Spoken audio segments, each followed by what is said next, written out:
Hey everyone, welcome to Mad Boxing, the Mad Boxing Show, I guess. This is Miguel Antonio Barragan, your co-host. Joining me is Andrew, don't get it twisted, Lapachet.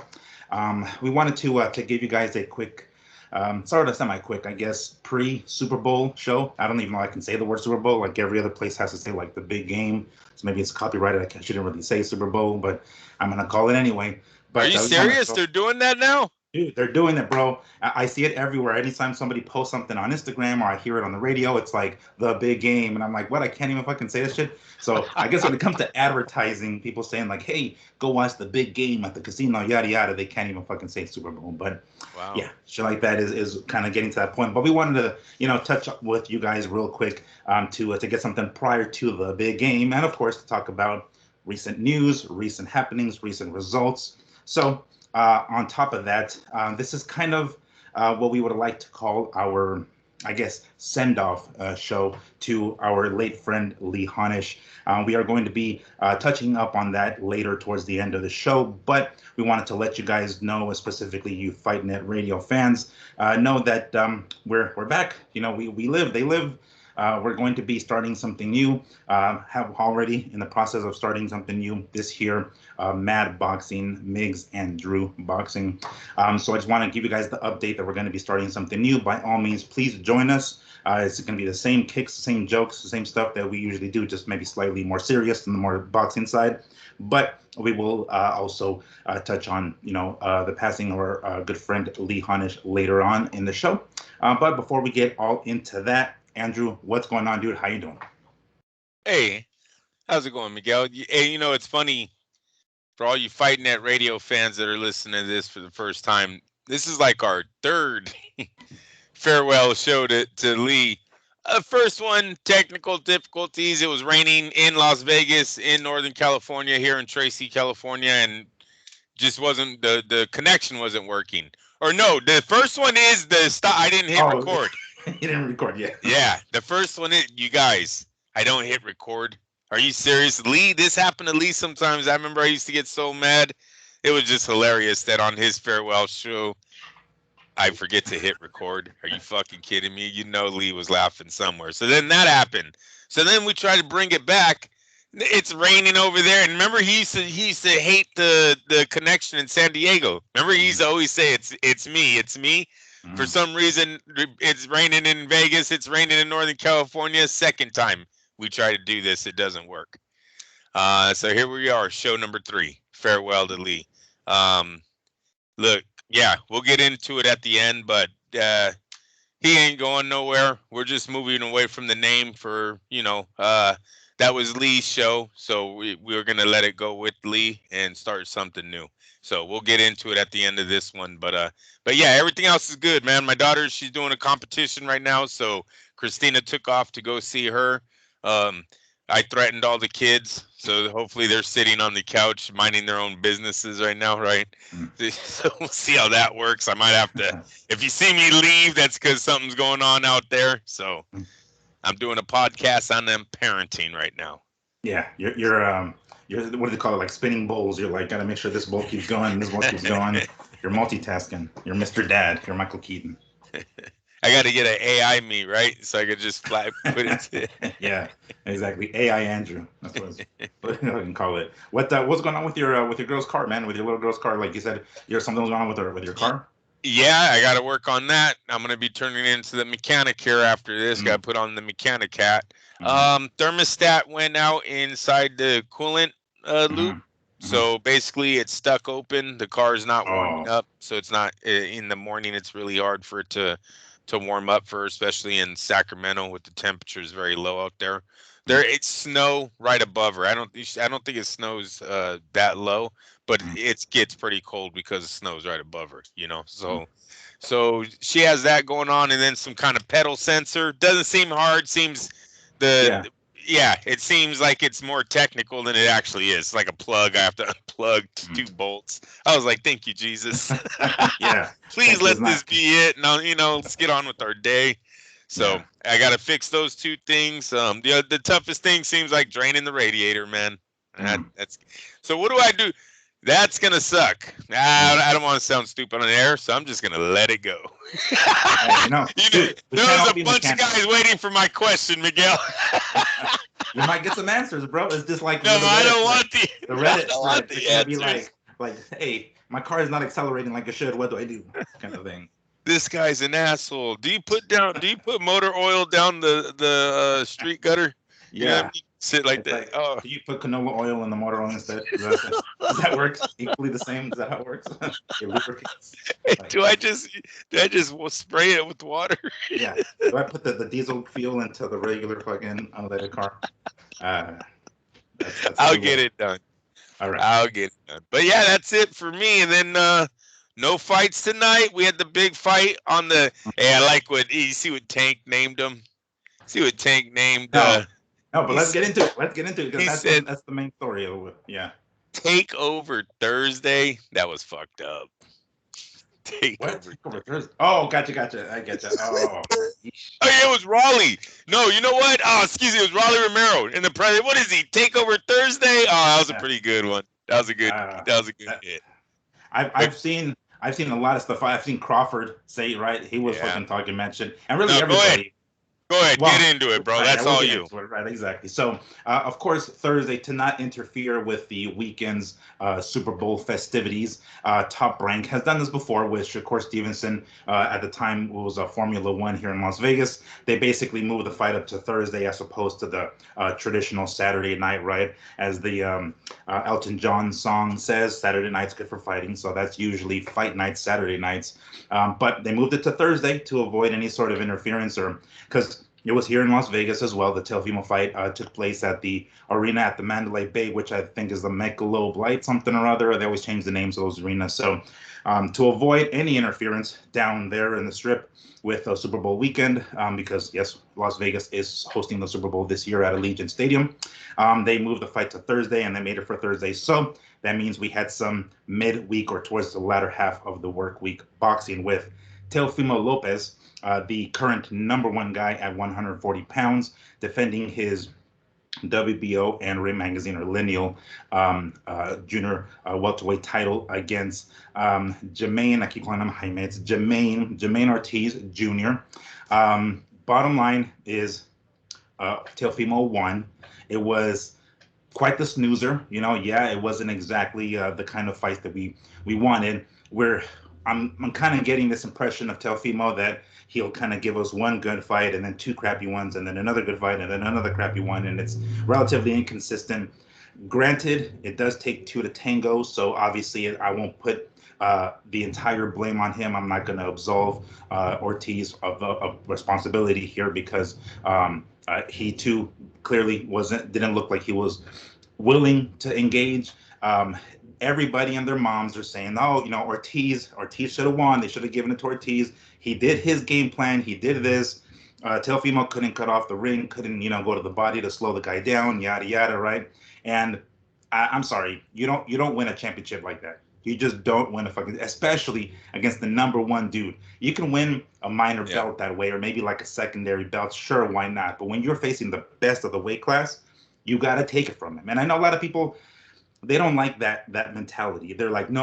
When they enter the ring, it's neutral as fuck. No one's champ, and they got to go out and they get the belt. No. The guy who busted his ass to beat the man, the last man to beat the man, he gets the benefit of the doubt. Sorry, that's just how it is. Close rounds, they're gonna generally go to the champion. So you have to really do pry it from his fucking hands. That's how it is. So we can put a lot of blame on the showman, which, by the way, I love that entrance. That shit was cool. I definitely don't like the goofy entrance, right? The antics but I kind of like the pageantry of it, And even when I was younger, I kind of didn't like Prince Nassim Ahmed's entrance because it was like so flamboyant. But this one wasn't too bad. It was like Yeah. the No, I showman, liked right? it. He came out with like kind of like the lion tamer kind of looking, the hat. So I dug that, right? So he comes out to be the showman, and then kind of stinks up the house, right? So in the end, Teofimo Lopez defended his title. Two scorecards, I believe, were 115, 113, and the last one Yes. being 117, 111. There's outrage over that 117, 111 card. I honestly, I don't see it as that bad, frankly, because again, you don't win a fucking championship. To quote Harold Letterman. You can't win by backing up. He fucking backed up. He backed up the whole time. Every few times, Teofimo would step back and let him get to him.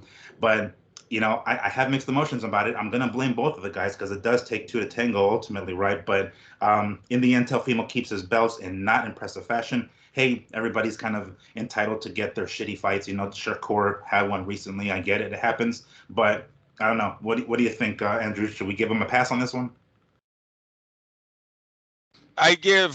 Listen, Lopez should get a pass. I question Top Rank's matchmaking on Super Bowl week. Look, it's a great fight for exposure, right? I'm telling you right now, with the NFL basically banning, where did this fight take place? Do you know what? Teofimo and Jermaine? Yeah. It was here in Vegas. He was at the Mandalay Bay Arena. Yeah. At the arena. So, but that's still connected. With it, is there a way to get into that arena without touching the casino? Because did you hear about the NFL banning all players, staff, anyone basically do with the NFL and do with the Super Bowl could not be on a casino floor for the 2 weeks that they were here?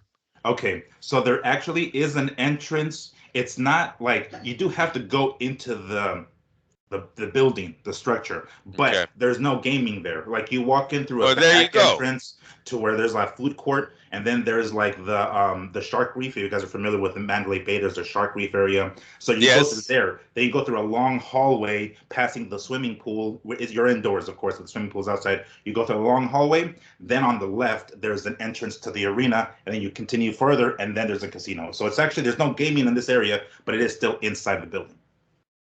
And so there was a lot of there's a lot of opportunity with going on a Thursday, right? You got a lot of fans out there. You got a lot of important celebrities, musicians. Everyone's coming in. They're flying in this Thursday night. They're partying. Top Rank knows a lot of people. This is a great opportunity for Lopez. He's on ESPN. Everyone's watching. We're all hyped. Yeah. Crickets. This guy don't like boxers, right? He doesn't like boxers, man. Uncooperative boxers, no. So that's definitely a problem. Look, Terrence Crawford being as smart as him and Bo are, they seen that Spence couldn't fight a southpaw. They come in southpaw. They see this guy can't take a boxer on. Crawford's one of the best boxers. Kind of done deal on that if they do go down that route. Looks like Crawford doesn't want it. I don't know why he wouldn't, but we'll talk about that another day. About the fight, look, kid, I have Lopez winning 115, 113, 117, 111. I never care about the cards as long as the right guy wins. I think it's kind of childish to come out here and go, oh, that scorecard was BS. All right, bro, so who'd you have winning? Oh, well, I had Lopez winning. Duh. Well, then come on. Come on. What are we doing here then? Now we just sound like we're complaining, right? Like, stop it. Like we're nitpicking, I guess.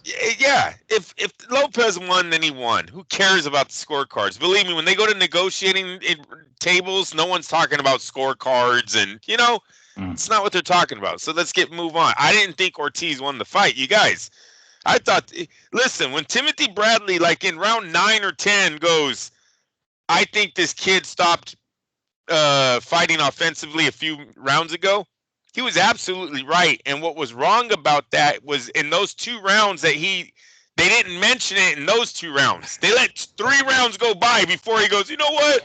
This is his 3rd round of not doing shit. Yeah, he stopped doing shit in round fucking 7. You know what I mean? He's just running. Now he's just running. He's not trying to win the title. He's trying to not get knocked out by the champ. That doesn't bring you titles.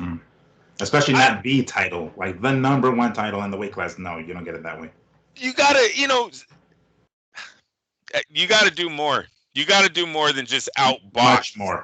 Dude, you see the punch stats? Like neither of them got like, I mean, maybe 1 or 2 rounds, it was above double digits. And the criticism is going to go both directions. And in this particular case, I want to go towards Teofimo because he doesn't seem to be a combination puncher type of person. It's No. lunge in 1, 2, maybe a third, but rarely. It's like I mean, granted, maybe he didn't know the game plan that Ortiz was going to come with, right? Because even Bradley said it earlier in the fight, like Ortiz fucking lied to me. He tried to swerve us. He was telling us, "Oh, I don't know this, I don't know that," without giving too much, which was cool, was smart on his behalf to not, give out his fucking strategy, of course. But Teofimo maybe didn't know what strategy was going to come in, but you need to have a plan B. You need to have. You see him running, what the thing is. Cut off the ring and go to the body, slow him down, and he did none of that. And Teofimo isn't a combination puncher, it doesn't seem, at least. So it was his bad there. You know what I'm saying? And again, Ortiz will have his criticisms,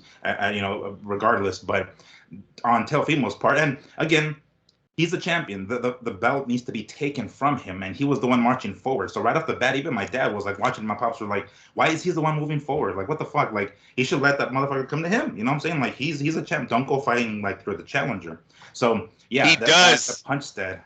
Huh? He does in a few. There's a few moments in that fight where he you've seen it, where he tells him, "Come on." If you watch some of those exchanges, it's his best work because Ortiz does come, and now he gets that counter. Right? He has. Look, all of these fighters at a certain point in their career, they kind of get stuck in this mold of what their best moves are. It can't be touched, and they stick with it. It very much seems Lopez needs you to come to him, and he needs to counter. He has that quick trigger, right? Bang, uppercut. He nailed Ortiz with it and hurt him in the fight. I don't think Ortiz wanted any part of that fucking uppercut again. He's like, I'm done with this. His fight plan turned into a flight plan. He gets hurt by the counter. The same punch that's gotten all of Lopez's guys. Great counter shot. If you don't give him that, there's not too much else there. We're starting to find out. There really isn't. So these fighters that know how to stay on the outside and box, he's gonna have a real tough time with. So I think the blueprint's out on Teofimo Lopez.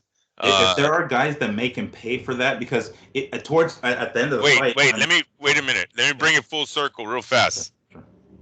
The blueprint's out, and I think that's why Top Rank went with this type of fighter in this big of a moment. Right? This was his time to prove. Listen, the next time Lopez wants big money. He wants Terrence Crawford, right? He wants the biggest money out there. He wants Devin Haney, Ryan Garcia. Some of these opponents, Top Rank needs to put their neck on the line financially. They don't know if he's going to make that money back, right? Right. So they know for a fact, matchmaking-wise, he's great. You get him someone that comes straight at him, yeah, we got him. Devin Haney don't come straight at you. That man can do whatever he wants in the ring. We're starting to find that out. He possesses all-around skills. Terrence Crawford's the best there is. So you really want to lay $15 million on the line, and this kid might not even win 3 rounds in the fight? No. So you put the pressure on him. You put him on Super Bowl week. You put him on Thursday night where everybody who wants to gamble on some sports out there has a fight that's going on later on that night at the Mandalay Bay. It's a great setup to put the pressure on. And they did. And I'm sorry to Lopez and Lopez Sr. They just did not show up again. They won the fight. They won the fight. Did not look special. Did not look like you're going to do very good. You did not pass the test as far as Top Rank going, you know what, we'll sign that check because he might win that fight and then we're going to fucking break the bank with this kid. No, they're like, no, we signed that check. He loses and we're never making that money back, right? Lopez is, I don't want to say he's fucked, but he's not in a good situation today. Well, we think, he still is young enough to make those changes. Can he make those changes? Can he add that to the repertoire? Because, like, and again, it's not. I'm not saying that he necessarily needs to do that because he is a champ, and they have to come to him, right? That's just how it is. Because I immediately think of like Chavez and Rosario, right? Like he smothered the fuck out of Rosario. He had him in the corner, and he was basically like landing body shots, not allowing Rosario to move really much. But he was a challenger in that fight, so he had to fight that way. I mean, he fucking fights that way anyway, but especially when the belt's on the line like that, when he's going after the belt. Teofimo doesn't really have to do that per se, but if it's not even so much having to do that to win the fight per se, because he's gonna probably win the fight anyway. It's whether or not the top ranked dudes are like, oh, okay, yeah, you kind of need to do that to prove to us that you can make that money back for us. So you have to put on that kind of show, put on that kind of performance to be able to finish your opponent. So it isn't so much that he has to do that necessarily for his championships, but he kind of has to do that to show the big guns that I'm worth the money. Though you're gonna sign that check. You're absolutely yes. Oh yes, sir. That's a lot of money to go up against Devin Haney, bro. That's a lot of money to go up against Terrence Crawford. We all know who's the A-side marketability-wise in both of those fights. It's not Lopez. Lopez has a good company behind him that's going to get his name out there. Unfortunately, he's fighting on Thursday night still. He's been on pay-per-view. He's been in champion. He's unified twice. He's unified with the guy in Australia and the guy in the UK, yet he's still trying to prove to his company he's worth something. That says something right there. And look, I got to go back to what we said years ago. It's the man that he will not let go of. If your son isn't getting any better, right, progressing, we said it at least 3 years ago. Maybe he maxed out. Everything that Senior could give to his son has got him to where he's at right now. Why they can't go, you know what?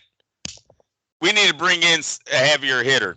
All right? You're not gone, but we need to move. We need to go to the next level. Yeah, and it's not like he's out of the camp. He's not like they're going to be on bad terms or anything, at least not if Teofimo Sr., takes it that way or doesn't take it that way. But yeah, if you're at the point where you've taken me, because who was it? I think it was Gabriel Flores' dad. I think it was this kind of similar, like, or no, Jojo Diaz. His dad only took him so far. It's like, look, I got to take, I have to be the bigger man, so to speak, and be like, all right, I can't take you any further than this. Like I've taken you up to this point. I got to hand you off to somebody else. That doesn't mean I'm going to be out of the picture. It just means that you might not be in the corner or anything like that. It has to be money.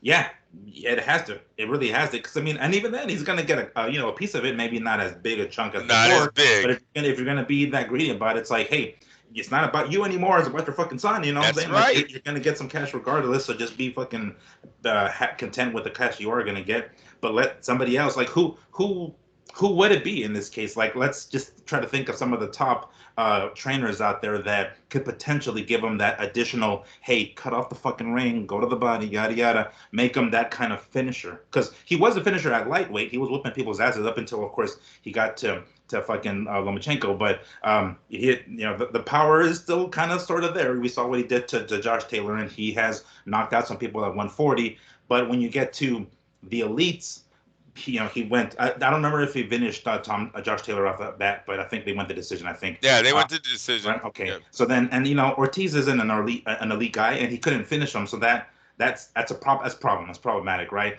But what trainer, what big name trainer out there would be able to kind of help in this? I think the only ones you could look at are the ones that work with Top Rank, and that's really just Garcia or Roach, right? These are kind of their go-to trainers at Top Rank. They might only be advisors at this point, but it's still something better, right, than what they have going on right now, because we all see there's a problem when Lopez fights boxers. There just is. So I don't see him going to any of the PBC guys. So I don't think it'd be Guzin or Texas. Derek James. Right? Derek James, yeah. I don't see them. Because I don't think he'd go out of this country. So no, it's the guys that are working with Top Rank.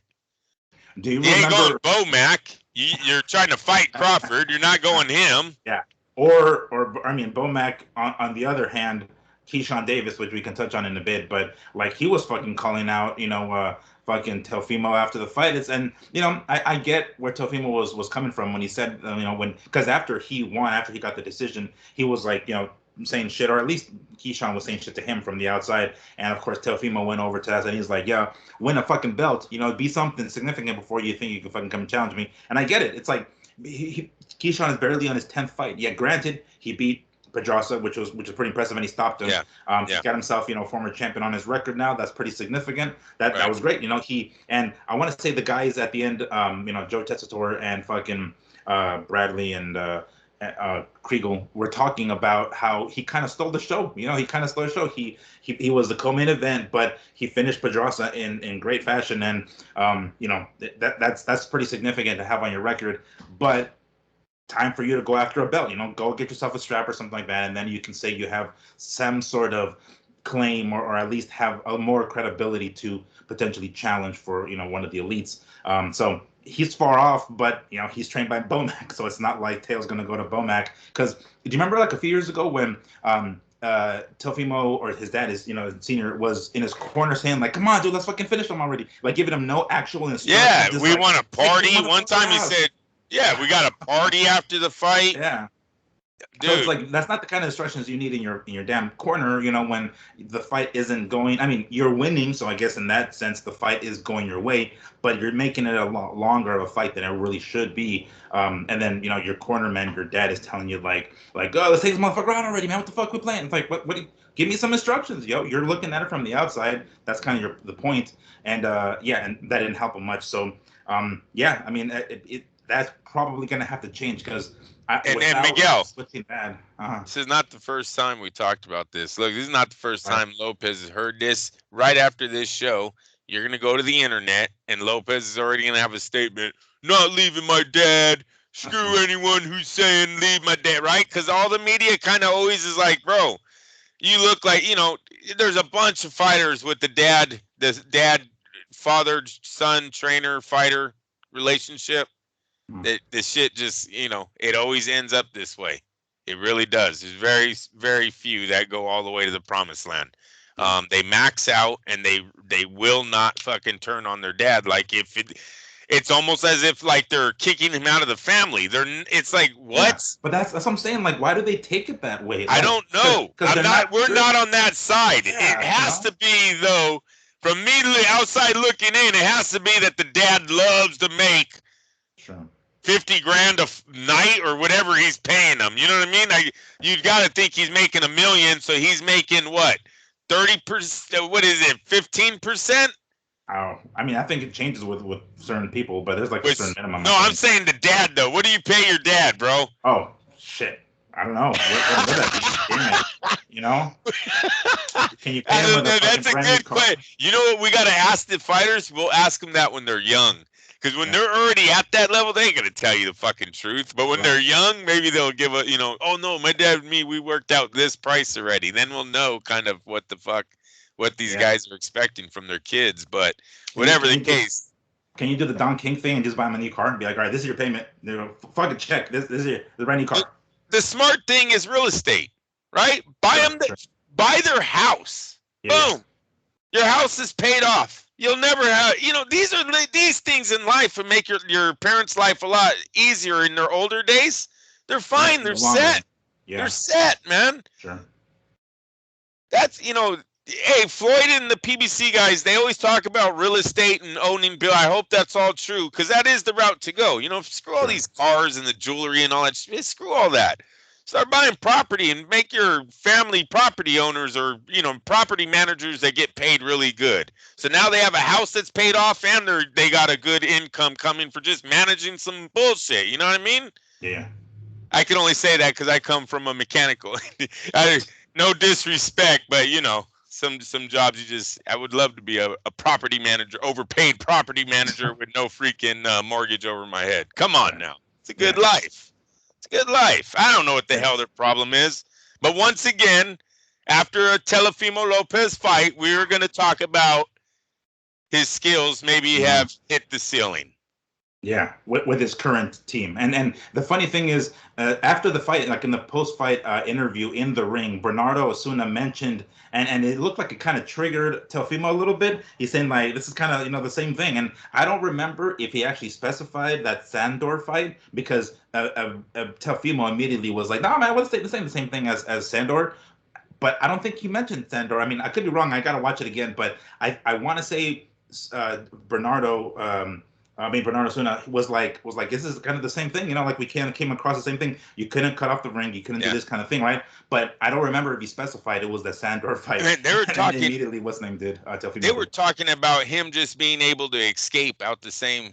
Yeah. Right? Because I don't think he even mentioned his name, and then he's like, "Nah, man, what are you talking about? That's not the same as Sandor fight." It's like I didn't say anything about Sandor fight. Like I could be wrong. Maybe he did say it. I don't know. Oh, they did. Well, I heard him. I don't know about the moment you're talking about, but they brought up that Sandor fight a few times during the telecast. So I wouldn't be surprised if they did at that moment. Because look, these are adjustments that the corner is supposed to see. Yeah.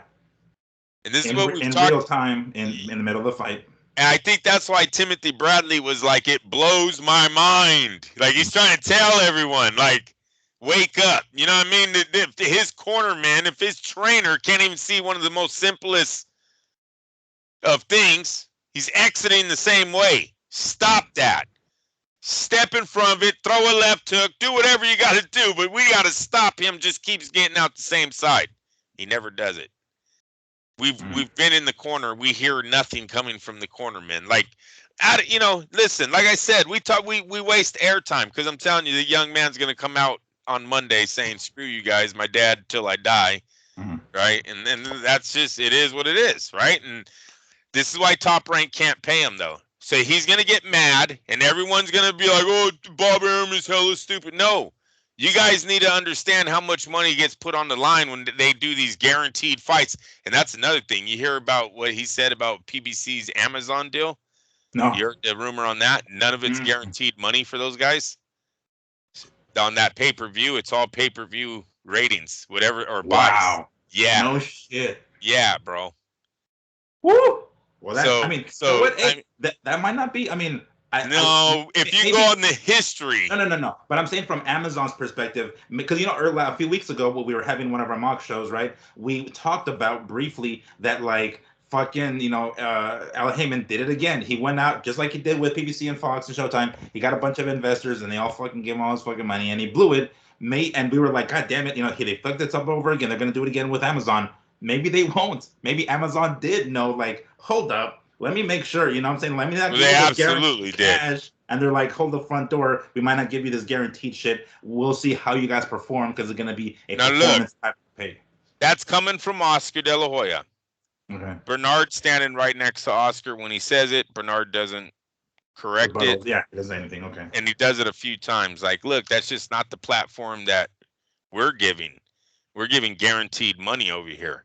So that's why they can say that Rolly Romero took pennies to the dollar for the contract that he took with Amazon to fight on the Keith Thurman Zoo undercard against Pitbull. Then what he would have got guaranteed the biggest contract he ever fought for. Is that incredible that Al Heyman was able to talk him out of that? And you know how they did it. Oh, we'll give you 40%. And I'm just throwing numbers out there, people. I'm just giving you an example. Yeah. They tell him some bullshit rating to lure him in, to entice him. To lure him in. He probably doesn't hit that. He's not gonna. Come on. We already talked about that's not a main event.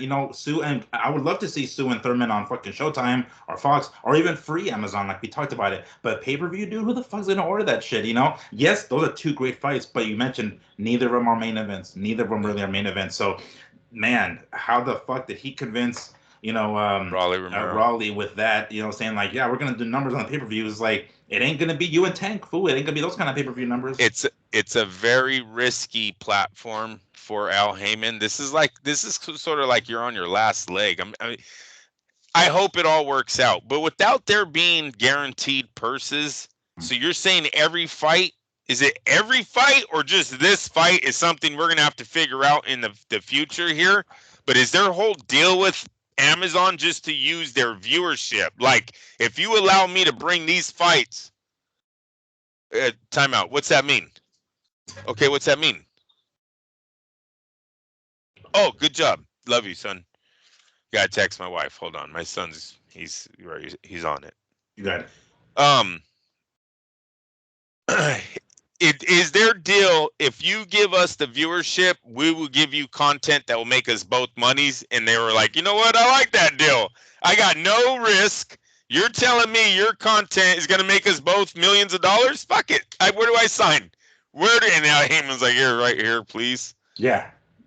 Is that all they had left? I mean, that sounds plausible. That sounds pretty logical. I don't think that, I mean, again, it's just my assumption because we don't know the truth really, but I don't think this is how it's going to be for every Right. card. Yeah, this got to be guaranteed money. Because this is a pay-per-view, right? Yes. So they're gonna go with this. Not every card's going to be a pay-per-view. I don't think. Like, they're going to be some shit on fucking regular. This one doesn't belong pay-per-view, right. Miguel. Not to begin with, I get it, but I think that's kind of the lure. Like it's like, yeah, we're going to make this deal based off of this pay-per-view numbers or whatever the shit, because it's going to be the first one that the Amazon Prime is going to present to us. And even though it shouldn't be on pay-per-view, it's going to be on pay-per-view. But I don't think that the rest of the cards are going to be like that. I have to assume it's going to be like DAZN, where the majority of the fight cards are on DAZN, or Showtime. The majority of the fights are on Showtime. And then when big fights come up, then they do pay-per-view. Well, let me tell you this. Let's put it like this.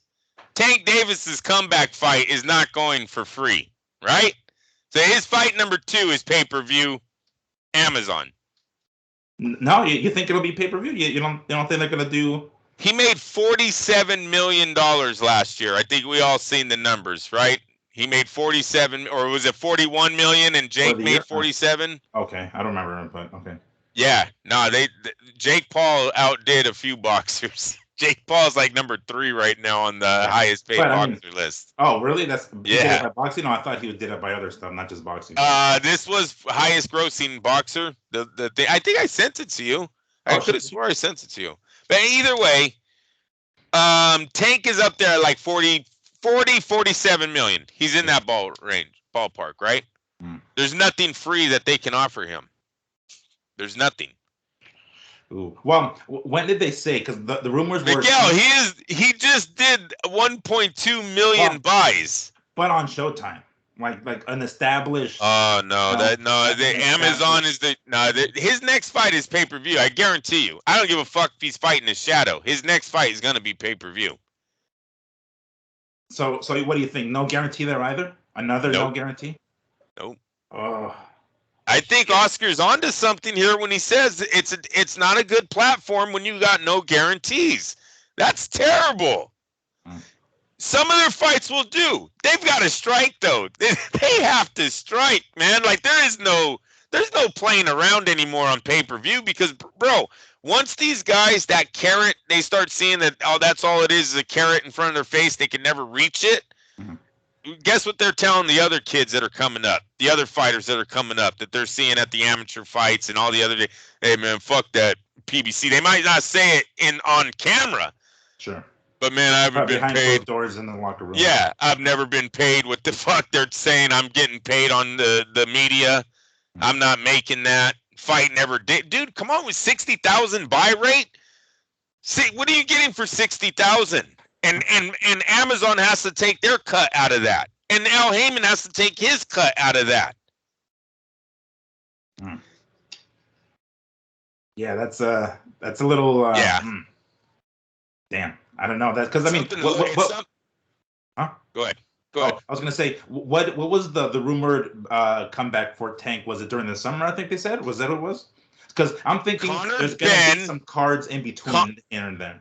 Conor Benn, it could be either in the UK or in Las Vegas. Conor Benn. Remember, I believe if Conor Benn's drug case is over in the UK, then he might fight out there, because it makes a ton of money.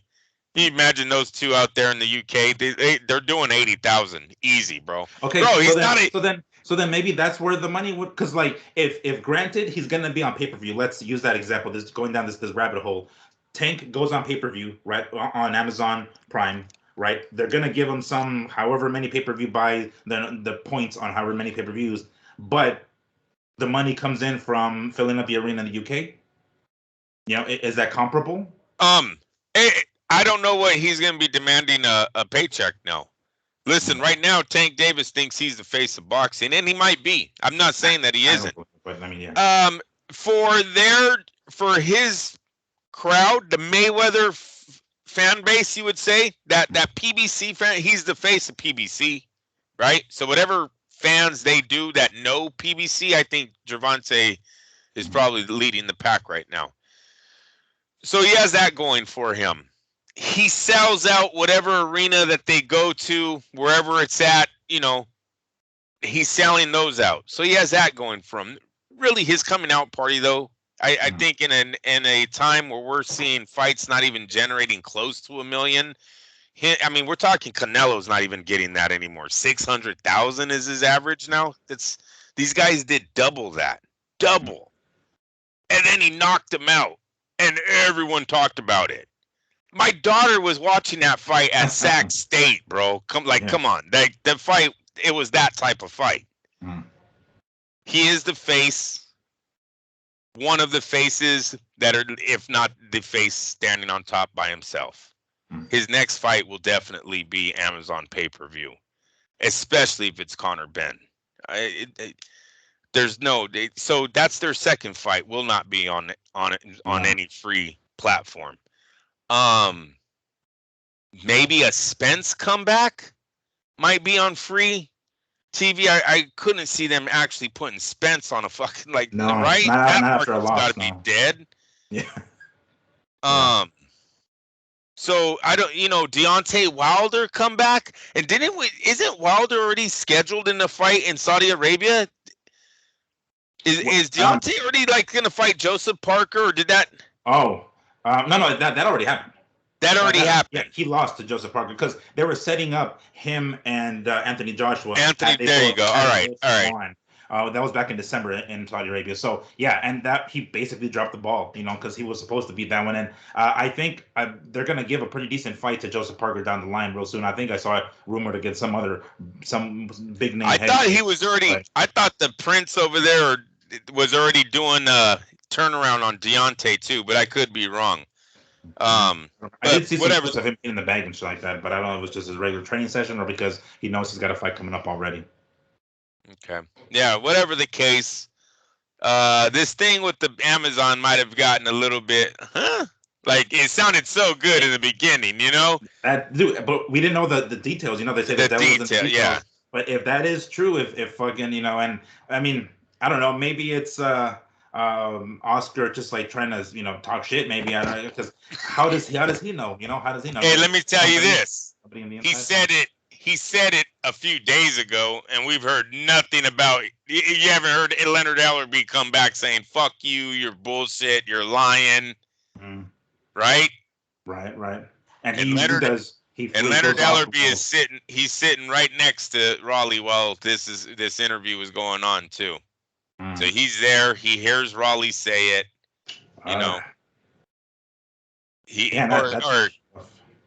Raleigh Romero's with Leonard Ellerbe in one interview and Oscar's with Bernard in the other. But did you hear about the beef that Raleigh was calling, saying that they didn't give him the offer, they didn't give him a high enough bid?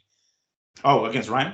Yeah, against Ryan. I want to say I read about that. Yeah. Yeah, that's what started this all off. And then Oscar was like, dude, what are you talking about? You guys got no guarantees over there. So how can you say your offer's bigger than mine? Burn shit. Yeah. Burn. That was a nasty burn. Oh, fuck. Yeah, that really that puts an entirely different complexion on this thing. You know what I'm saying? It's like, because what I initially thought when because I thought the front runners to get to lock down PBC was going to be either Amazon Prime or DAZN. So I was like, well, it'd be kind of cool if they're on DAZN. Now it's like one fucking channel, one network, one streaming service, and they have like 3 major promoters on there. They got Matchroom, Golden Boy, and then now PBC. But then it ended up being Amazon Prime. I was like, all right, cool. Well, and either way, I have the subscriptions already, so it's not like I have to, I can get rid of my fucking Showtime subscription, because really the only reason I had it, frankly, was because of PBC. And I thought, all right, well, fucking Amazon Prime, but it sounded good at the very beginning, now getting this additional information, it's like, okay, bump the brakes real quick. Like, what? These fuckers aren't getting guaranteed? Because we know those pay-per-view numbers are going to be fucking whack. Yeah, they've been bad. Fucking Plant versus Benavidez. Benavidez versus Andrade. Sorry, Andrade. Boo boo. I love boo boo. Yeah, those numbers sucked. Even the Canelo numbers, bro. The Canelo and Jamal. Do you think there's gonna be there's Prime in Australia, right? One of the Charlos, right? Yeah. Could they be possibly banking on pay-per-views being big around the world, like talking about Australia in particular, because the main event is gonna have suits. Okay. Could that be something? In the past, all we've ever heard is the most promoters care about is North American money. Okay. This is the money they care about. This is where it pays the biggest TV rights. This is where the gambling capital was at the time, right? You wanted your fights here in America. You wanted your fight on pay-per-view in America. You make huge money. Doesn't mean they're not getting money other places, but I know that your bread and butter, is how they say it, is here, right? This is where you want to be big. So, no, it's something we'll see. We'll see what happens on their first one, but yeah, the PBC's been a crazy story. It's been a roller coaster ride with these guys. They come in really hot. They're buying up everything. They got all these contracts. They got all these TV channels bought in airspace everywhere. Yeah. Then it sounds like the investment group got pissed off that the money was just leaving the folder and nothing was coming back. So then they wanted their money back. Then the judge goes, no, you fucking blew it. You invested. That's an investment. Bye-bye, right? Then it's like, oh, they're going out of business. Showtime's going out of business. What's this mean? Bam, we're like, oh, Amazon, yeah, look, they're back. All right, maybe these guys maybe Al knows what he's doing. Now we're back to, yeah. It's been this with this company, man. Yeah, I don't know. It's very interesting to see what happens on the buy rate. I mean, now I think that's the most interesting thing in that fight is how many people are actually going to be watching it on fight night. See if it goes viral. See if, Zoo can move the needle just a little. Yeah, or maybe the fight with Rolando and fucking Pitbull ends up being a scrap for the ages or whatever, right? And then people are like, oh shit, y'all better fucking order this pay-per-view or something. That's the only thing I can think of, because usually that's how it is. At some point during the card, they'll have like a barn burner type of fight in there, and maybe it's not always the co-main event, but it ends up being a fight people really want to watch it. They're like, damn, tune in to order this shit. It's just great in the middle of a fight. I don't know. I was trying to think of some Mexican holidays or events that Pitbull he would need to start promoting. Like Pitbull is their only hope really to get some buys out of this thing, right? I don't think Zoo is really gonna move the needle in America. I just don't. There's a few diehards that know his father. Not that many other people that know who Cassia Zoo was. Okay. Yeah. Raleigh Romero and Pitbull is really, they're out. They got to get Raleigh out there in fucking New York, have him moving out over there, and get Pitbull in LA, Texas. I don't know where to get, to have something happen, but I don't think there's enough time on the clock for all this to go down. This is bad. It's a bad decision move by Raleigh Romero. I'll say that. Raleigh Romero should have took the guaranteed money with Ryan fucking Garcia. And You know what? You might win that fight. You might win. I don't even know who Ryan Garcia as a fighter is. Did you see that jump rope? The jump rope video I sent you? I did. What? I totally saw it. I mean, dude, I jump rope like that. I'm a fucking amateur. For fuck's sake, dude. Like, if I don't give a fuck what his amateur record is. If I ever would have seen that before the Davis fight, I never picked that kid to win. That's not a boxer, bro. No. Now you look like the internet star that everyone says that's all you ever were. Oh, that was terrible. If you guys don't know what I'm talking about, look it up. Yeah, I don't know. Ryan Garcia put a video out this week of him. I don't know what he's doing. I don't know why he's so happy doing it. He gets happy when he does that. Well, here's the thing. This is my what I think, all right? And just because I've experienced it myself, Like I bought one of those jump ropes and I whipped the shit out of my ass because I'm always trying to do fucking tricks and it gets caught and I'm like, lashing myself. And I think I'm like, when I complete the fucking move, as basic as it is for everyone else, I'm like, yeah, So I think that's what it was. I think he was fucking up so much, and he finally did it. And that's like, he probably took three or four takes on the camera, and he finally did it. He's like, yeah. So then he's all happy. You're making it seem like Garcia hasn't been using this jump rope for fucking 17, 18 years. That's certainly what it looks like. I know. No, it's certain. He was definitely skipping fucking jump rope day. Yeah. He was skipping that workout on. I was expecting him to start doing, how like little girls skip and they do like a double, like that's kind of how, like, two steps while the fucking rope barely comes around. That's like, dude, what? Are you gonna get somebody on each side and do like the double Dutch shit to be like, yeah, this is, like, come on, dude, he looked like such an amateur, dude. You see, and not everybody's gonna be Floyd, I get it, but you see Teofimo do it. You see fucking Brian Valoria. I always loved Brian Valoria. Was badass on the jump rope. Those tricks that the Hawaiian Punch did was fucking awesome. It's just like, even Sugar Ray Leonard at 50. Yeah. Roberto Duran, dude. Yeah. Tyson. It's just like it becomes second nature to them when they've done it long enough. Clearly, this fucker hasn't been doing it long enough, because the way he did it, because you can see how amateur it is because of how far he whips the fucking thing to make sure he doesn't get caught. I'm like, dude, is this the first time you pulled off that trick on camera? And his reaction, his reaction to completing it is just. And my dad from day one is like, this guy's a model. He's not a fucking boxer. Like, I don't know who gave him the idea that he can fucking box. Just stick to modeling, get more tats, and call it a day in the boxing career, because this fucker isn't legit. And I wanted him to be legit. I wanted, when he beat Luke Campbell, and it's like, okay, well, that's something. Okay, he gets dropped, he up, and then he started this fight with fucking Durante, and then that weird like Philly shoulder roll, show my back kind of thing. I'm like, what the fuck, dude? He looks like the most amateurist of shit, man. And anyway, yeah. But I saw that video, and for anybody who's listening, yes, go check out this video. You'll fucking get a good laugh this weekend watching Ryan try to perform these moves. Well, he does them, but his reaction to them is he's the first time he actually pulled them off.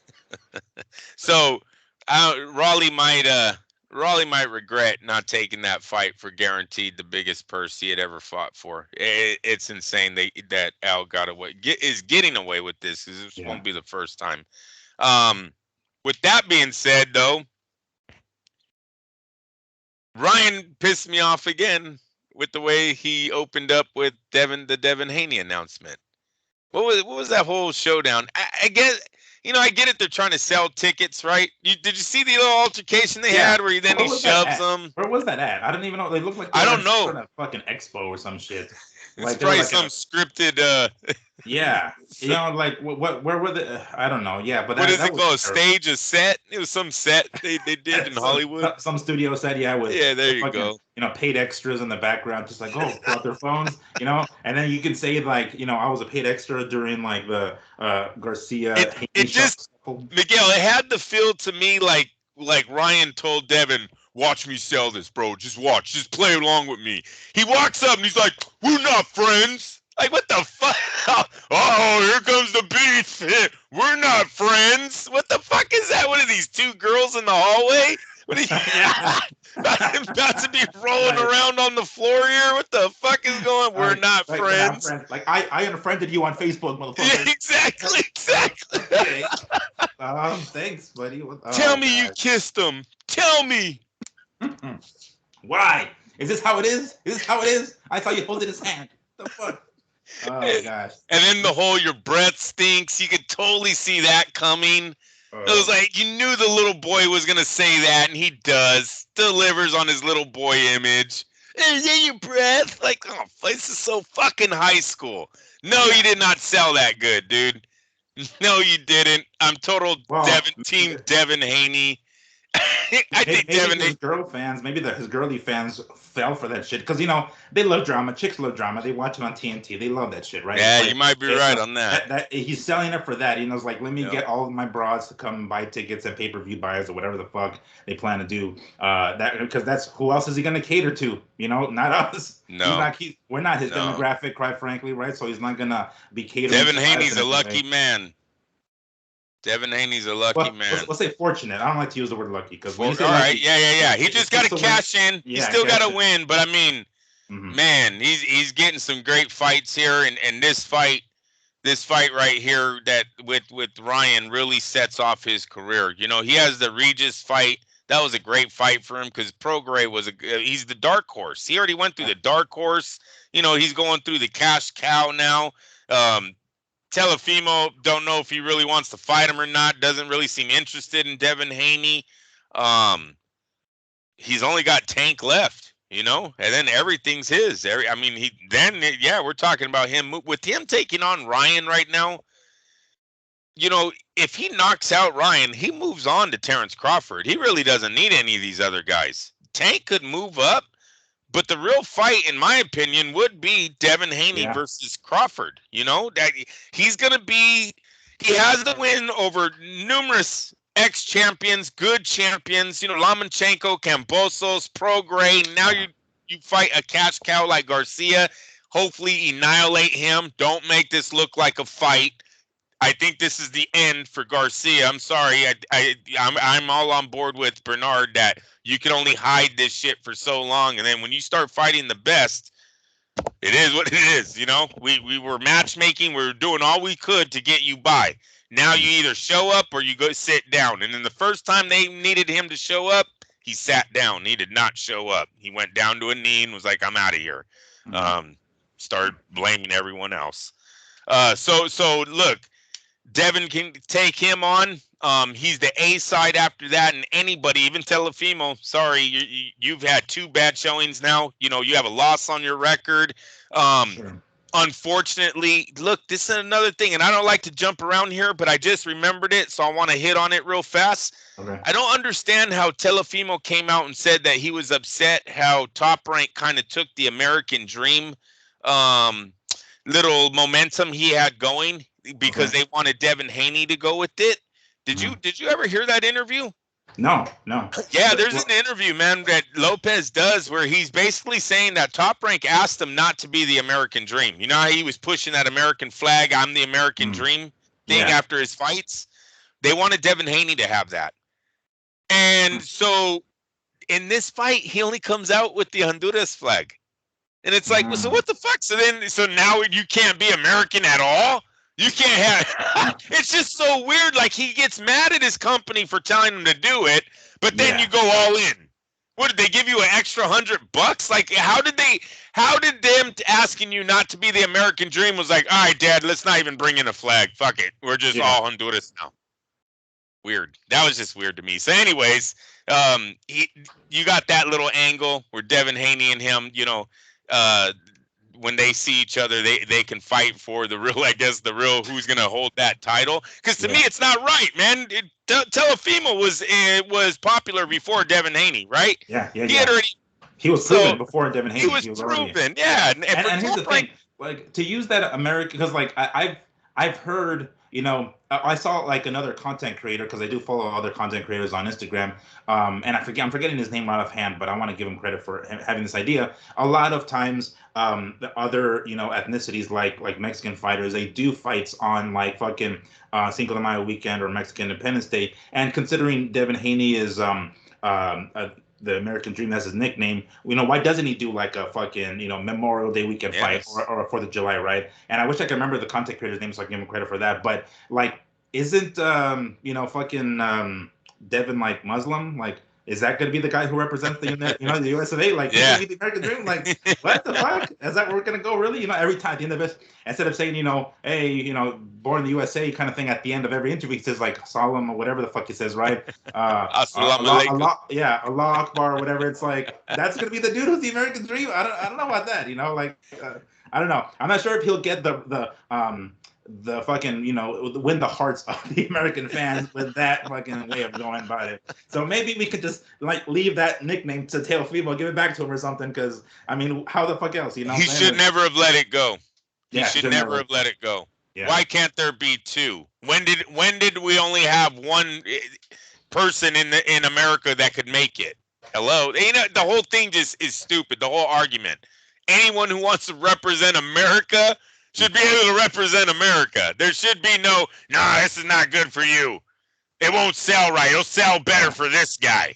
So can you just put that flag away? Like, what the fuck? Are you serious? Right? Don't wear those colors. Don't wear those colors. Just go with your hardware shit. So I don't like that. I don't like how Telefimo kind of agreed to that and went all the way with. I didn't even see an American flag on Thursday night. That was just fucking weird. You went from 100 to 0. Yeah. He just dropped it real fast, right? Yeah, they had to have given you an extra $100,000 or so for that, but whatever.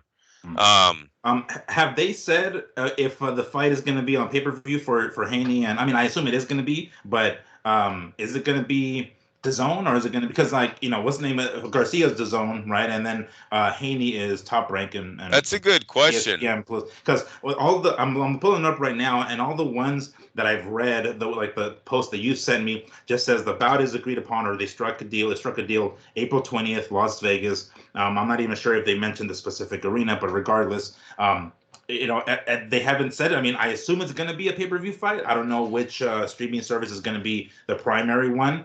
It might be on both. Yeah, because they're streaming. We've seen them do it on both. PBC and ESPN did a both pay-per-view, right? That's right. And it kind of helps for negotiating on when they go across the table the next time, because they can go, look, your fucking app did this many buys, our app did this many. We're the A side, right? That's what kind of Bob Arum and then pulled on Deontay with their numbers. They're like, just look at the numbers. Look at who was buying the pay-per-views. It's ESPN. It wasn't PBC. So they can do that again for this fight. This fight is, I believe it's big enough. I believe. I don't know, if the numbers don't come back good, oh well, but Devin has fought enough people to be known in America. The diehards should want to lay the money down on Devin Haney, in my opinion, at this point. That fight he put on with Regis, the way he was able to control that, I think his dad has really gotten him on the good side of people. His dad is pretty funny. I know he was a little loud in the beginning, but he's really come into his role. I think he's not over the top. He doesn't cuss. He's very respectable, right? And he's just a fast thinker. He knows how to come back. You can't outwit him. Is that how they say? He's very good at. He's probably better than his son. He's very clever. Yeah. He's probably better than his son, and that might hurt Devin later on. You know what I mean? When his dad finally is gonna have to let him go into the real world and do this shit on his own. Yeah. But yeah, his dad has even given Devin some positive exposure here in the boxing world. So yeah, we'll see I love that fight, man. I love that fight. It's one we talked about. They were like the last two standing. Best thing for them was to meet. They did it. I think Oscar's happy. I think Bernard's happy. Yeah. Golden Boy Promotions in general, Eric fucking Gomez, everybody, they're all happy, right, out there. They're already signing up Bob and or no, who would it be? Eddie? They're already giving Eddie a list of other Golden Boy fighters for Devin later on. Take a look at this list. These are the kind of guys we want to face next time. You're gonna fight him plus these guys. Yes. Yeah. Don't let anybody know. Don't just kind of between us, you and me. These guys are gonna be the ones that you guys got. So where does Teofimo go from here then? Does he wait to see the winner of this fight with Garcia and Haney? Because chances are if Haney, because Haney wants to be the man in every weight class. He ends up then gets a nice cash cow win over Garcia. Wouldn't he logically try to go after Teofimo? He's going to be the number one guy, because otherwise there's no point in him staying at 140. He'd probably just go up to 147 and see what happens there. But wouldn't that? Because that was kind of the question I was going to ask you earlier when we were touching on the results from Teofimo and Ortiz. What's next? Because it looked bad. It wasn't that great. What the hell is next because there's going to be plenty of challengers left, right? It's not that there aren't any challengers left. Does Teofimo just sit back and wait to see who comes out the winner with Garcia and Haney, and then says, all right, well, time to start talking, give me a call. Let's do this. I think you're right about it's a waiting game for him. I don't think he's in the driver's seat, right? He might not he might not want to hear that. Yeah. Right? But with his own company not willing to co-sign, basically, right? That's what his pay-per-view fight needs. It needs a co-signer, right? Yeah. And that's what I don't know if Bob Arum's your credit's not good enough. Your credit's not good enough. Bob, your credit score is not great. Do you have someone else? Maybe your dad to come and co-sign with you. You know, we could get the Can Eddie come in? Bob's like, can Eddie sign this? Yeah. Eddie, you want to sign this fucking paper? No, Yeah. fucking Can we get a lower interest rate if we got this guy? Like, sure. Get your dad in here. That should be a good title one day. Fucking Lopez fight. Yeah, he needs a co-signer for this guy. So that's the holdup, man. The fight's there to be made. It's just, can they get this kid a number that they can make back? Yeah. Because he wants top dollar now, and he probably deserves it. Yeah. He probably does. His resume probably deserves it. It's his marketability that's holding him back, and the fact that they can't put him in the ring with anyone. That's the biggest thing. They've done it twice, and you failed them twice against the boxer. So now they know you have limits, yet you want your money unlimited. Can't happen. Unlimited money needs unlimited skills, Miguel. Right? Right. Tyson Fury can do it all. Yeah. Right? Floyd Mayweather do it all. Remember when Floyd used to get hurt? Remember when Mosley had him hurt twice? Comes back in that round and whoops his ass. Didn't even wait to the next round. Yeah. Exactly, and that's like the most hurt even before since he had fucking fought. I think Chop Corley. That's like the only time he'd ever been really hurt like that. And we're like, oh damn, that was insane. And by the end of that round, he was already fucking schooling Shane. You know, I was like, fuck this guy, goddamn. So someone needs to sit down Lopez and tell him that, right? So now his next fight, he's at the mercy of whoever. They got to work a deal. And I don't know who that fighter is right now because I don't know the price he's going to be asking. This could be come down to a thing where they can't work with him again. Seriously. Damn. Yeah, that's man, what a position to be in. Fucking, you know, you're the number one dude in the weight class. You're the ring magazine champ, you know, and you're over here having to wait to see how fucking Haney and Garcia comes out. And he's Terrence Crawford. He's Terrence Crawford a few years ago, right? Number one fighter in the world, but can't get a fight because you're asking for $20 million and the company can't make $20 million back. And I think we all know that Al Heyman didn't do good on the Spence and on Crawford pay-per-view. They will never tell us the truth, but the numbers don't look good. And if they were really guaranteed 10 and 15 million or whatever the fuck outrageous number they were getting, it doesn't look good. Yeah, that's a tough sell. It's a tough sell for Top Rank, you know, fucking their guy. They're tough because I mean, like, because I mean, what there's no way he's gonna get that kind of payday against somebody else, you know, if it's not somebody like Haney or somebody like Garcia. Tank. I guess Tank, but I mean Tank. I don't even like. I know that Tank is in the picture, but I don't even like to include him in shit anymore because we know his MO. It's fight guys, you know, the in-house guys. But see, and no their money's done though. Okay, so Okay. Come on, dude. Once these Amazon no guarantees flops start coming in, then Floyd's gonna be like, well, you know, this ain't my era. You're in the new era, man. In my era, HBO paid me. The casinos paid me, right? He already might have burned his bridge over there in Saudi with this stupid comment that he had for his excellence over there on this, you know, send me 2 Lamborghinis. You don't insult people of that type of power over there. You fuck around and get put in prison, let alone get a paycheck. Yeah, that's why he doesn't want to go over there. He's like, I can talk too much shit from over here. Yeah. I ain't going over there any other way. And what I'm saying, bro, is now that he said it, his bridge might be burnt. Already, huh? Yeah.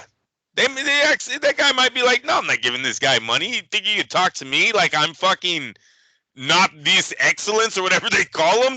Hello, did you see his title, fuckface? Yeah. That guy thinks highly of himself. Yeah, you see, they have some of the turban, or I don't know what they're called, not the turbans, but they wear something, right? It's like different colored, shows different like social class. So I didn't know that. There's like the checkered ones for like the sheiks. I don't know how the fuck it is. Okay, but all right. Like, you look at it and you see a certain color on there. It's like, oh, that guy is like a fucking, you know, higher in the social status class. So you wear them and you see know exactly who is who by what they're wearing on top. That's fucking how it. From what I've seen and what I've read. But yeah, you don't fucking throw stones at a motherfucker like that and then think they're gonna bend the knee to you, dude. Like nothing. No way. Not without a public apology. There might be a public apology coming from Gervonta here if he ever thinks he's going over there, but we'll see. Time will tell. But going back to Lopez, his future, it might be you start over. He might have to go with another top-ranked fighter, maybe a De La Hoya across the table, small fighter. The Barbosa or whatever. Oh, Barbosa. Yeah. The old man, collect another belt because he has a belt, so collect the belt. I think it starts over, and then they're gonna look at a boxer. And they're gonna go, okay, dude, we got this boxer again, right? We'll put you on again. You win this fight, and we'll sign the check. We'll sign, but at some point he needs to start showing that he can do it. And again, there's question marks over Lopez after one of his fights, so I don't see Top Rank moving on him anytime soon. I believe it will be another small fight on ESPN for him.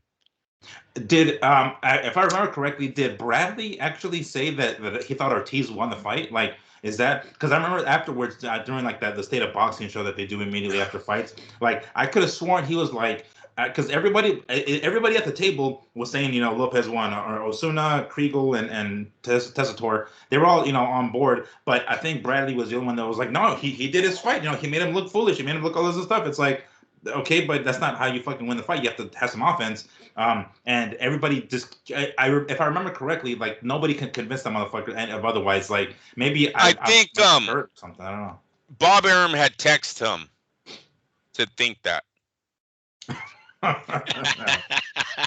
Right. No, he's like, hey, this is good. We'll sell it the next fight. Can one of you fucks? You be the odd man out. You go against what everybody else says. Okay. Show them that you don't. Texts them all in the group. It's a group text. One of you fucks do this. Like, gang up on the black dude. Like, go ahead. The only looking in there. Damn, Miguel, I didn't say that. Jeez, almighty. He's 90. He's 90. That's how he thinks. He's fucking 95. What do you think? How do you think he's gonna think? Come on now. That's not a surprise at this point. We know Top Rank Bob is in that mentality. Yeah. So yeah, man. That's where it is with Lopez. He didn't have a good Thursday. Ryan Garcia and Devin Haney outshined him. They just did. Oscar probably did that on purpose, or maybe Eddie and Oscar did that on purpose, right? A little poke at Bob Arum there. Yeah, and what do you make of Teofimo's remarks in regards to how bad of a promoter fucking Eddie Hearn was? Because they were talking about that. He was, I don't know who he was being interviewed by, but he was like talking about how he had to basically Eddie Hearn had to like cut fighters from Matchroom because they weren't fucking making the money. He was just like terrible, basically losing money. It's like, looking back, I'm like, damn, I'm kind of glad that PBC didn't go to DAZN because I don't know how fucking good numbers they're doing now with Matchroom. But that's, I know, who knows how accurate or accurate or inaccurate they that did is. Bad investments. Look, what we don't know about Eddie Hearn is if he did them honestly or not, right? Because he signed the two biggest investments he invested in the company. Yeah. How does shame on DAZN for allowing that? First off, right? Hey, Eddie, we're gonna give you $1 billion. Can you make us a boxing program? Yeah, sure. I'm gonna take $700 million of that and put it into my two guys. You guys cool with that? I guess. All right, cool. What? What? Did they both make $350 million? AJ and Saul? Something around those, because I know afterwards Saul went to court, right, to get out of that fucking contract with De La Hoya, but I don't know if how much of that original contract. That was just for COVID. Yeah, and that was just for COVID, bro. That was like one fighter, so they were like, hey, we can't have a stand, so we need you to take them, and it still gave him like $25 million. It wasn't that much of a break, bro. It went from like 32 to high 20s. You know what I mean? It wasn't like he fucking gave him that many millions back. So no, man, those two deals wiped this company out. I mean, what the fuck? AJ is the biggest flop of all. Yeah. AJ, we've talked about this before, bro. He had more comeback fights on the zone than he had championship bouts, and that's Yeah. pathetic. Mm. That investment. That's the one where you look at and you go, was he doing it honestly, or did he just do it because AJ was hot and Was he his could make? homie? Yeah, it was like Yeah, they were he like could make close friends or something. millions, Yeah. millions, because the zone had to be paying him. Right? They're paying Yeah. him to be the face of the zone, and you're getting paid by the guy you just gave the biggest contract to. You're his promoter, I guess, a little bit later, because Oscar is his promoter when that happens. So it's bad investing. Either way you cut this up, it's bad investing on Eddie Hearn's part that put DAZN in the hole, and they're in a big hole. I don't know if they're going to ever get out of this hole. It looks like, what rumors are is that they are potentially going to fold at some point. Bro, when you bring in the Triple G bullshit signing that he did, now they're hundreds of $1 million in the hole, and they never did a pay-per-view that got them anywhere near what a Floyd pay-per-view night would look like. A successful pay-per-view night. Sure. It never came close. It never came close. I don't even know. Has DAZN ever even did a million buys without Ryan Garcia, Tank Davis? No, hell no. Because No, they've right? had did they have Canelo on one pay-per-views? Yeah, I think that his third Miguel, fight with Triple G, huh? you have to think when they sold AJ to DAZN, they were talking about Lennox Lewis, Evander Holyfield, Mike Tyson pay-per-view numbers. You have to think those are coming up. Like, this guy knocked out Klitschko. Look, watch this highlight. Everyone, look at this highlight of him knocking out Klitschko. Oh, it's a thing of beauty. It's a thing of beauty. And look at how he looks. He looks like a fucking Adonis. He looks like a statue. You know what I'm saying? It's like this guy. I know. Drop your pants. Yeah, take off your shirt real quick. Look at this guy right here. Look at him. Now you're absolutely right. He probably fucking naked. Yeah. Was like, look at him. He's a fucking. This guy's never gonna lose. Fucking Eddie Hearn got like the baby oil real quick. Like, hey, let me look at this guy real quick. He looks fantastic. Look at him. Look at this guy. Just lube him up, bro, so he can be like pay-per-view numbers right here. Oh, jeez. Yes, I totally think that happened, and then it all went fuck. They never made a fucking dime off of his pay-per-views. Yeah, bro, it's bad. That's just it was a bad investment. So yeah, boxing is in not a good place right now, but there's a lot of sharks out there. Sure. There's a lot of billionaires in this world that like making billions of dollars, right?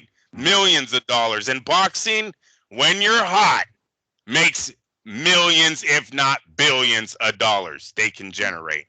So I don't think it's going anywhere, but we're definitely in a weird place right now as far as viewership, guaranteed purses, guaranteed viewers. I don't even know what DAZN's guaranteed American viewership is. They can't say, oh yeah, no, dude, we put a fight on DAZN, 19 million homes tune in. They can't say that. They can't go 11 million homes. Remember, HBO used to give us those numbers. Yeah. And they don't hold me to what they were, but they would be like, we have 17 million homes it can reach. Tonight it reached 3 million or so. You know what I mean? They used to give us those guaranteed numbers. DAZN's never done that, and they never will because their numbers are shit. They're trash. How's that guy go? You're trash. You're garbage. You're hot garbage. Yeah, no, that's true, man. That's fuck. It's there's a lot of uncertainty right now with how the state of boxing is, and it's a shame. It's a shame because 2023 we're coming off a great 2023 with the fights that were made back then, like some that we were fucking dying for, and they did well. At least the one with Garcia and fucking Tank did great numbers. Spence and Crawford not so much, but we have the potential. It's still, I'm going to be optimistic about it because, Lee talked about it all the time. It always brings us back. It's like, I'm optimistic. 2024 is going to be, a great fucking year. It looks like it has the potential to have some great fights this year. So hopefully they can actually make it happen, and the damn promoters will fucking work together to try to get the shit done. Oscar De La Hoya and ESPN, they're gonna keep this thing going. De La Hoya, I don't see them going anywhere. And then you got Top Rank working with ESPN. I think Oscar will cross over with anyone. They can make talent. They've made stars, and they're not scared to shake hands with guys over the table to make money. Yeah, yeah. So they're definitely going to stay. We need to get out the people. Eddie Hearn, unfortunately, is going to go back to the UK as a boxing promoter and just fight over there. The rest of it, after this DAZN thing does fold, if that's where this is ending up, he's out, because I'm sorry, his eye for talent was it just wasn't there. He had all the money in the world. He had a fucking huge platform. These guys came out swinging hard, home run derby basically. They weren't even playing fucking baseball, dude. Yeah. They were just swinging for the fence, and he fucking missed every one of them. So that it is what it is. At least he has the Garcia fight. Does the Zone have that? Do they have a part of that? I know they have Garcia, but were they a part of that pay-per-view, or is this just PBC? No. Because I'm almost certain that it was the DAZN announcers. I remember hearing. Well, at least he has that. Yeah, I know Chris Mannix was on the mic. I'm almost certain that was the case. So when he walks out of the office, Miguel, at least that plaque will. He should leave that plaque there. Yeah. 1.2 million bitches, and just leave on that note. Yeah, it's like just like make sure it's nice and like straight on the wall. Like the DAZN owner. I'm out of here. I'm done leaving. He'll come and fucking try to chuck it at him before he closes that door. Yeah. Fuck out of here. Take that shit with you. Shit. One time. We need a damn wall full of this shit, motherfucker. What the hell have you been doing? All the pictures of AJ like this, yeah. Mr. Olympia being burned. Yeah. AJ and fucking like Eddie like arm in arm at some fucking club. It's like, this isn't supposed to be your damn Facebook page, homie. It's supposed to be like achievements, like things like that, plaques. Things them traveling, other spots they traveled. A fucking like a selfie of them on a plane, like. Oh gosh, they're in their shit. It's not a good time, Miguel. No, it's not, and I look forward to seeing the train. No, what is it? The train wreck. I look forward to seeing the train wreck. I hope, man. I don't. I hope we have a savior in this next Olympic class. We get a Muhammad Ali, a Oscar De La Hoya, a Sugar Ray. We need someone that brings the interest back. Look, I thought Tank was gonna be the guy. Seems like he's just a little bit too much of a knucklehead. I don't know if the kid's gonna grow up. Anyone seen you see the video they released? I guess it was the end of last year, but it went viral again yesterday. I don't know why, or this week. When he got arrested, when he got put in. Yeah. It's just a bad look. Bad look. I don't want to see Tank with those. And that's supposed to be the face of boxing, Yeah, I know. So you got him messing up like that. I thought it was gonna be Ryan. That was a terrible, terrible call. And then hey, Devin Haney has potential to be big. Devin might be. Hopefully, Devin's not the next Bernard. He's the next Floyd.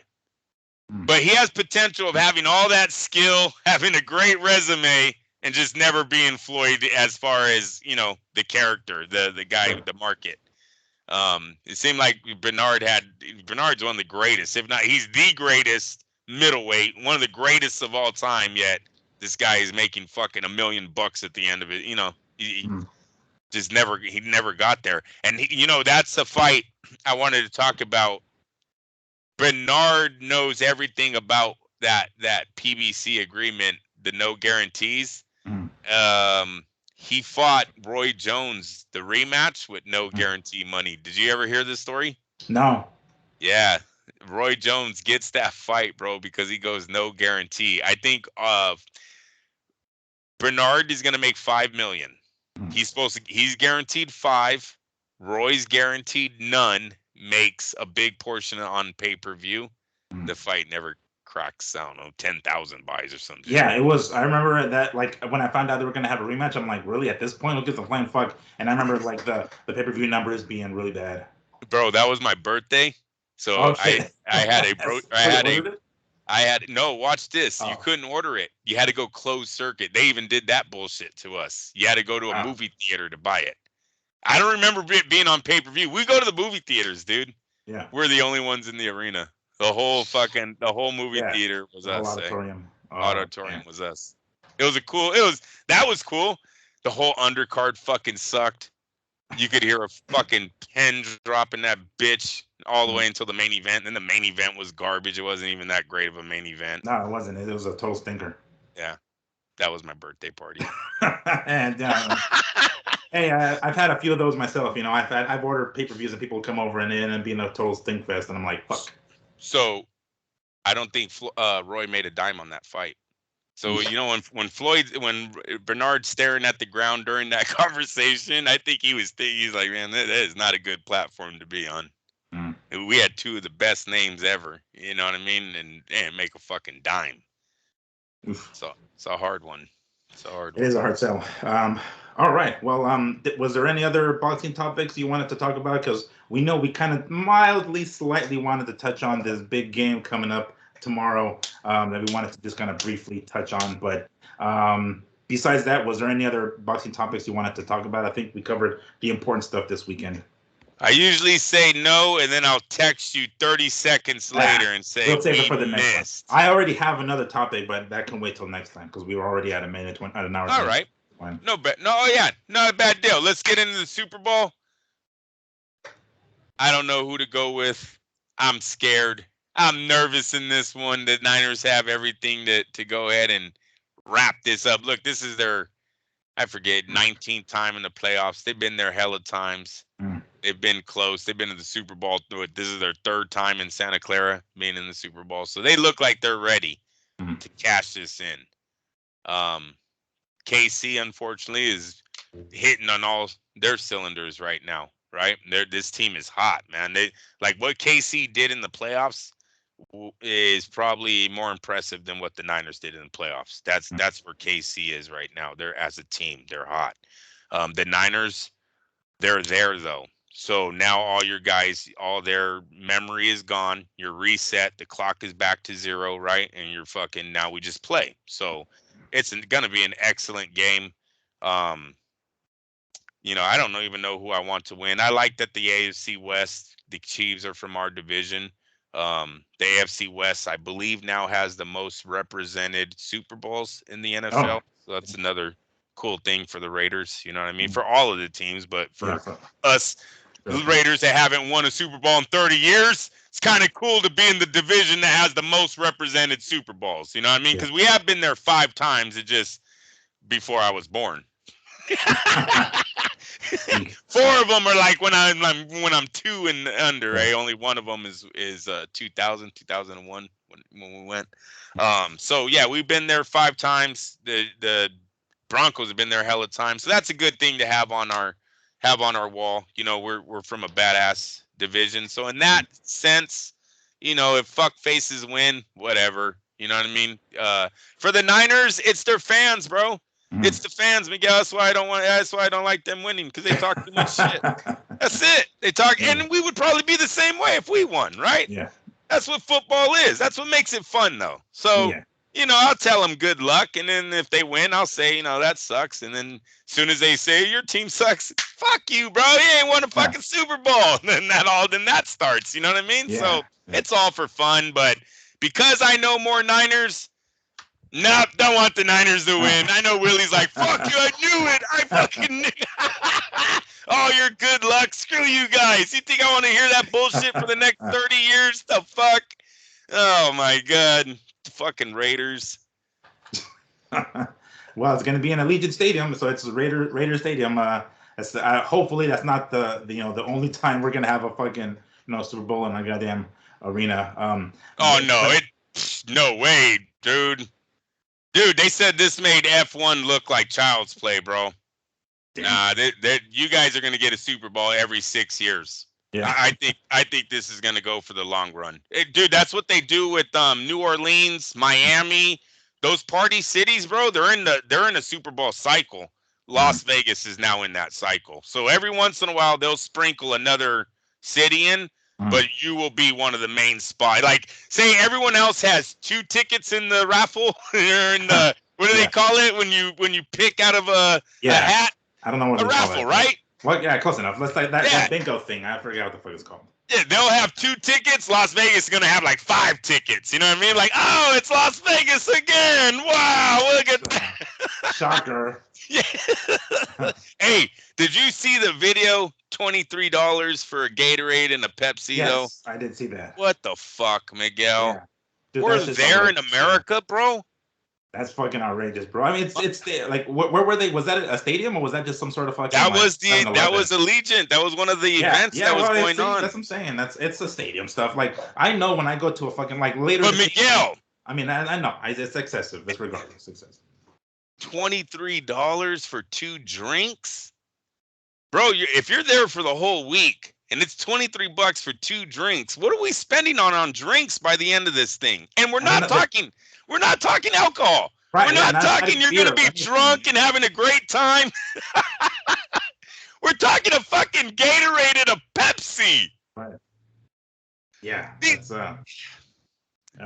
I don't know. Hey, my economics teacher, she told me about this. I swear to God, I always think about that lady. I remember her saying one day your bread is going to be $18 the way this government spends it. I remember her going off like that in California. I didn't give a shit. What was her? Miss Warner, I think her name was. And look at where we're at today. Fucking $23 for 2 drinks, eh? I was like, non-alcoholic drinks. Non-alcoholic, yeah. I mean, dude, those Gatorades are like $1 something on $2, $2.50. You go to AM/PM and you get 2 for $3. You know. The fucking Pepsi. Yeah. They charged them like $9. Yeah, you get a 6-pack or 12-pack at the fucking grocery store for that amount. You know, fucking 12-pack of damn 12-ounce drinks. I love sports, but with 4 kids, I'm at 43 years old. I don't love it that much. That scene is for the young crowd. That's for the 20-year-olds that are doing good in life and don't have families. You know what I mean? Sure. I could see myself at 21, 26 going out there and doing that. At 43, I'm throwing shit at people. What the fuck you say this was? Yeah. Take that shit back. Hey, I like the cashier too. That's kind of what he said. He's like, I know, go ahead. You know, you don't want it. That's not the first time. Like, yeah, of course, dude. Yeah. There's people like, bro, I'm out here on a fucking budget. Yeah, I used to work in a movie theater, yo. Like, them shit's in movie theater is not, you know, but it's just like, I'm over here fucking 17 years old, and they're like, this is pathetic. You know, $6 for popcorn. It's like, do you want it or not, fool? Fuck. Yeah, I'm like, do you want it or not, fool? Fuck, I'm not here. No one told you to wait in line for 10 minutes for some popcorn. You know, you've been to theaters before. You know this is going to happen. Don't let, you know, this fucking inexperienced 17-year-old young man. Hey, bro. Could you imagine what a hot dog and a nachos attached to those 2 drinks would have cost them, though? Are we talking like $50 here for nachos and a drink? A steak dinner, but at a damn stadium, you know, for a fucking... Yeah, for the nachos. Yeah, that was crazy. But, yeah, that's where we're at. Whatever. Yeah. Hey, should be a good Super Bowl. My first numbers came back good. I had 7-3, Chiefs 7, Niners 3. So those are great numbers to start off with. I have 4 $10 squares, 1 $20 square, and 1 $30 square. So my lady went all in. I don't know. I was like, all right, fucking gambling. Okay. Yeah. Shit, all right. Well, if you're gonna go that much, it's gonna be Super Bowl. You know, that's when you do it, right? Yep. So I hope we win on one of those. So that's it. All right. That's it. Good luck with that. Good luck with that. I when I was a kid, I was a Niners fan just because I didn't know any better. You know, my older brothers were fucking Raiders fans, and I was like, yeah, sure, I'll be a Niners fan, whatever. I didn't know fucking know. The last time I saw a damn NFL season was when fucking Garrison Hurst broke his leg in the playoffs against Atlanta. That's the last fucking time I saw a game, yo. That shit was like 98, 99 season or something. That's the last time I'm like, because I was already into fucking fighting at that point in boxing. I was just like, I don't fucking watch these team sports anymore. But because I was a Niners fan, I'm like, oh, that'd be kind of cool if they win, you know. And I did go to a WrestleMania back in 2015 that was in Santa Clara at the Levi Stadium. I don't know, is it still Levi Stadium? I don't know if they changed it. I don't know if they changed the name, but yeah, Levi Stadium's what it was. I went to a WrestleMania there. That shit was tight as fuck, so that arena was bad, or that stadium was fucking sick, yo. So maybe I'll root for them, sure, because I used to be a fan of theirs. And bro, they like to act like they're the New England Patriots, but 1994, Joe Montana was a long, long fucking time ago. You know what I mean? So they've waited a long time for this new Super. If they do win it tomorrow, they've waited their time for it also. So whatever, it is what it is. Right on. All right. Well, we're gonna end this episode off on a different note. As we mentioned earlier in the show, we were going to have a proper send off for our late friend Lee Honish. All three of us were on FightNet Radio prior to this. You guys may or may not remember, but I'm sure you do. Which is the reason why we wanted to do this show and post it on show it to you guys, FightNet Radio fans, to let you know. Hop on over, listen to us because we're still here. But we wanted to pay our respects to our late friend Lee Honish. I'm sure we've already announced it. So last July or last August, we heard of the untimely passing of our buddy. We don't know exactly the details yet because it's like pulling teeth. So natural causes. Natural causes. Yes, natural causes. That's where we're gonna go with that. That's the only explanation we got. Natural causes. Because to Lee, drinking was natural, so that was, we're gonna call it natural causes at this point because could be our home could be. But we wanted to just say a couple of words here before we end the show. Lee brought me into FightNet Radio, I think in 2019, if I'm not mistaken, and I was working with somebody else at the time, but he showed me a lot of stuff and kind of showed me the real part of boxing media and things I really didn't, think I was gonna see and didn't think I probably, wanted to see. But it shows you the real deal. And he knew what he was doing, by showing me this thing. He knew what he was doing by bringing me in, and he showed me a lot of things. And he was the kind of guy that, and I know it's cliche to say it, that will take a shirt off his back, but he really would, and he's proven it several times before. We all have our demons we have to battle, right? And he had his. We wanted to end it off, on a good note because he was our friend and he still is our friend. He always will be our friend, and we're gonna bring him up regularly. I might, Andrew even talked about potentially adding him up in the corner somewhere, and we'll have him there, like in the crowd somewhere. So he was a great friend to me. I didn't know him for that long, not nearly as long as Andrew, but I was able to see a lot of good things from him. I kind of wanted to touch on that briefly and pay my respects to to our late friend, R.I.P. Lee Honish. After Andrew finishes saying what he wants to say, we're going to do the traditional 10 toll, bell count when someone passes away in the boxing circle. So we're going to do that afterwards to end the show. But Andrew, go ahead and take it away. Say what you want to say about Lee. I've already told you this, Miguel, but the best way I can describe Lee to me was you only have so many people that you can call at any time and they will help you. And for me, that was Lee Honish. Lee, he always said he loved me. I always loved that about Lee. He's like one of my only friends that would almost every time we ended a conversation would end it like that. Came out to see me for Raider games, came out to my wedding. We joke about Lee, and we will continue to joke about Lee because that's what he would do. That's what I always tell Miguel when this first happened, I said, I hope my dog Max bit his ass as soon as he crossed over, man, because Lee fucking the first morning I tell Lee my dog died, he has him on the show barking and he's like, oh, look, Max is in heaven. Like, what the fuck? Yeah. But hey, it's all good. And that's why we joke about him. But no, we were all shocked, man. This happened. I didn't know what the hell's going on. I still kind of don't. It's being investigated. I don't know. And that's the kind of the bad part. Hopefully in months to come or whatever, we'll have a closure on something to give to you guys. But I loved them.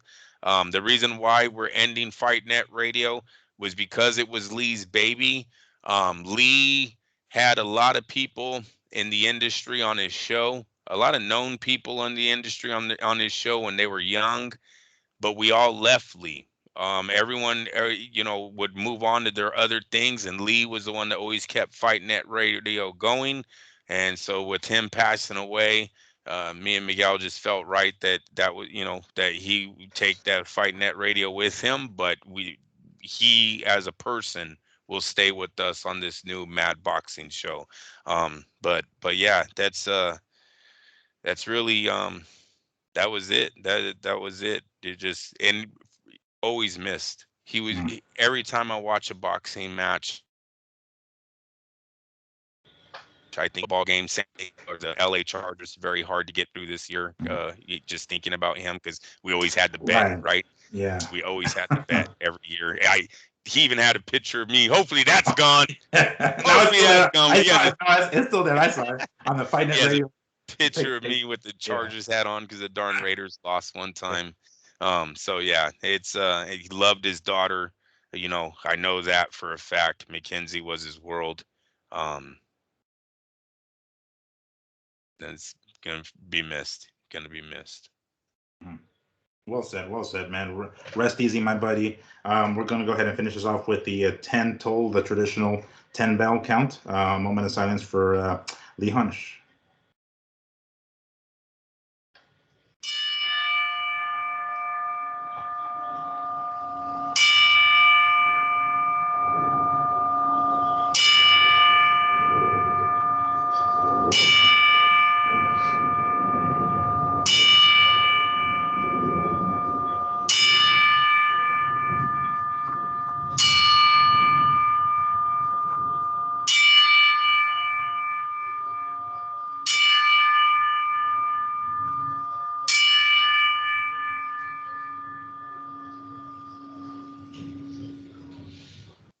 All right.